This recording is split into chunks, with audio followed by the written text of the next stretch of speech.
Welcome to Kitco News. I'm Niels Christensen. Gold prices are holding critical support at the top of their range. Here to talk about the latest price action in the marketplace is Jasper Lawler, Head of Research at London Capital Group. Jasper, thank you very much for joining us today. It's always a pleasure to talk with you. My pleasure to join you, Niels, as always. So let's get started. Gold prices, big week last week, pushed above $1,800, their highest level since 2011. But as expected, we've seen some selling pressure. What do you think gets us sustainably above $1,800 an ounce? Do you know what, Niels? I think that getting beyond, so we've seen 1,800 in futures, and obviously we're looking for it to happen in spot. I think that actually we don't probably need a major catalyst, a continuation of this status quo. And I think that we actually just meander in that direction because there's no big catalyst to sell gold. You still need it for all these underlying reasons as a hedge, looking towards inflation, political uncertainty. There's all those reasons stand there, but you don't have the necessarily big upside catalyst either. And I think just the trend just carries us up. When I'm thinking that I get a little bit more worried about the price because historically we're looking back at those previous occasions when we were at all-time highs back in 2012, and there's some overhead resistance at this 1,800 level. I think we break it, but then before 1,850, I'm worried that we see a bigger pullback in gold. Do we need to see a consolidation though? I like what you're saying, sort of meandering higher. And I'm sort of wondering, a consolidation at this point doesn't seem unhealthy to me. What are your thoughts? I think obviously the nature of all markets, you pick up buyers when you have a correction, and I think probably gold needs that at this point. We can keep meandering, but that can't go on forever, and it seems to me more likely that we have some sort of setback. I would guess that the most likely cause of that is some sort of recovery in the dollar. It's attempted it a few times. I've been watching DXY, looking for some sort of sign of a bottom, but it can't quite make it. So for now, I think while the dollar's weak, gold meanders high. But if we do get a sudden burst of activity in the dollar, I think gold just by default pulls back, and it's nothing has fundamentally changed, but it does create that opportunity. It does create that pullback. And that then could be the opportunity to push much more substantially beyond the 1,800 rather than just the meandering. Mm-hmm. Okay, so you're looking at US dollar. What about equities? I mean, we have seen sort of this record move in equities, NASDAQ hitting all-time highs over and over again. Is this a headwind for gold? I mean, or is this just... I know last time we talked, we talked about, sort of this artificial environment driving equity markets. How does gold compete against that? Well, fortunately, I think it's the same artificial environment that drives gold prices higher as well. It's money printing ultimately. That's the big theme that we're looking at, and I think investors are doing the right. I mean, it is artificial, but you're making the right investing decision in my mind to look at protecting yourself from this inflation. And you're not going to do it with very low yielding assets, but you can do it with assets that have growth, like equities, and hard assets that don't lose their value so easily, like gold. So both of them make sense to me. And in terms of equities, obviously tech, the FANG stocks, MAGA, the $1 trillion club, those are all getting a lot of the headlines. But I've been very much watching the gold miners, and gold miners outstripping tech. Some of these big names up close to 40% this year. I mean, it's a stellar performance. And so I think that goes to show you that actually there's just some underlying strength in gold production and as well as the asset itself. So do you, if you're building a portfolio, do you have gold and miners? I mean, what's your thoughts on sort of this, the hard asset versus the miners? Should you have more equities or more raw commodities? Well, in theory, they are correlated assets. So in theory, you don't want them both clustered into your portfolio, taking up disproportionate risk. But I would say at the moment, you do want both because equity markets are strong and gold mining has its own specific fundamental reasons, almost apart from the gold price. Of course, a strong gold price is good for gold miners, but also we have things like a very weak oil price. And so that just makes the cost of production so much lower. And so there are fundamental things that make gold miners good.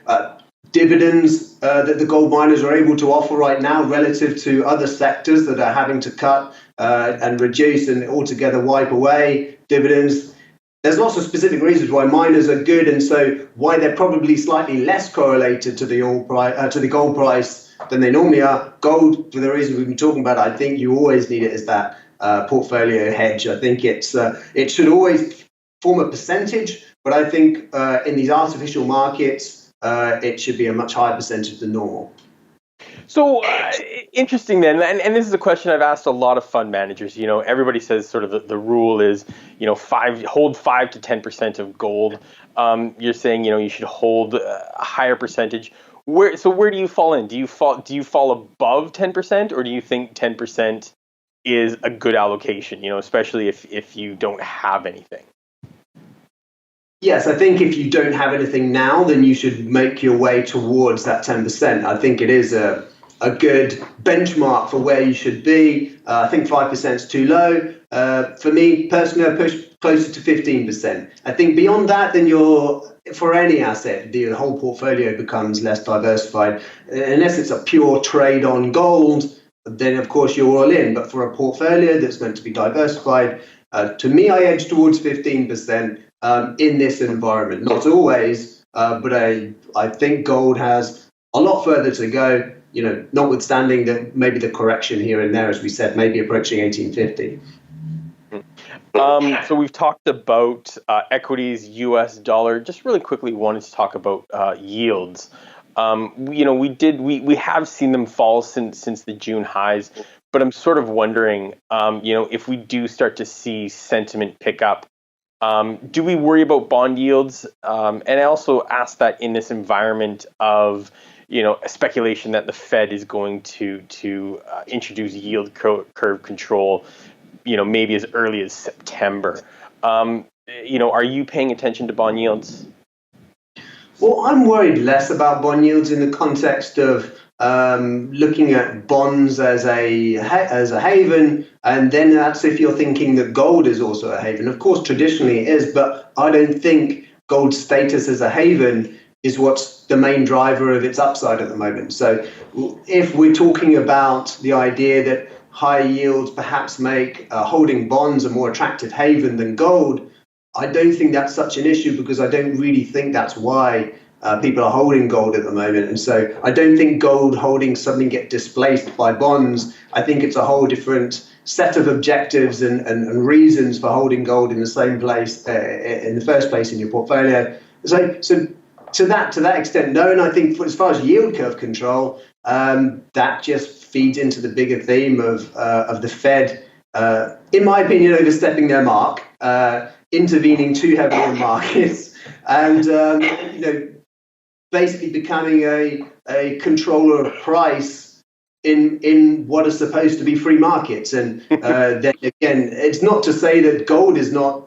Similar things that have been alleged to happen in the gold market. It's not free of intervention from big institutions, but I think at least it offers you some safety away from fiat currency. Okay.